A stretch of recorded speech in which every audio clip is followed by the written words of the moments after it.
ହରେ କୃଷ୍ଣା ଜୟ ଜଗନ୍ନାଥ। ତ ଆପଣମାନେ ବିଜୟ ପାଇବା ପାଇଁ ଚାହୁଁଛନ୍ତି କି ସମସ୍ତ କ୍ଷେତ୍ରରେ, ତାହେଲେ ଆମେ ଏ ଏକାଦଶୀ କରିବାକୁ ପଡ଼ିବ।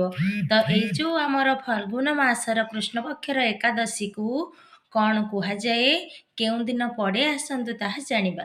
ତ ଆମର ଫାଲ୍ଗୁନ ମାସର କୃଷ୍ଣ ପକ୍ଷର ଏକାଦଶୀକୁ ବିଜୟ ଏକାଦଶୀ ବୋଲି କୁହାଯାଇଥାଏ ଏବଂ ଏହା ଶୁକ୍ରବାର ଦିନ ହିଁ ପଡ଼ୁଛି। ଶୁକ୍ରବାର ଦିନ ଅର୍ଥାତ୍ 13 ତାରିଖ ଫେବୃଆରୀ ମାସ 2026 ଶୁକ୍ରବାର ଦିନ ଆମେ ଏହି ଏକାଦଶୀ ବ୍ରତ ପାଳନ କରିପାରିବା ଏବଂ ଏହି ଏକାଦଶୀ କରିବା ଦ୍ୱାରା ଆମକୁ ସମସ୍ତ କ୍ଷେତ୍ରରେ ବିଜୟ ଲାଭ ମିଳିବ ଏବଂ ଆମେ ଏହି ଏକାଦଶୀଟିକୁ ପୁରା ଭଲ ଭାବରେ ପାଳନ କରିବା, ଅଧିକରୁ ଅଧିକ ନାମ ଜପ କରିବା, ହରିନାମ ନେବା ଏବଂ ମହାମନ୍ତ୍ର ନେବା, ଯାହାଦ୍ୱାରା କି ଆମ ବ୍ରତର ସଫଳତା ଅଧିକରୁ ଅଧିକ ପ୍ରାପ୍ତ ହେବ।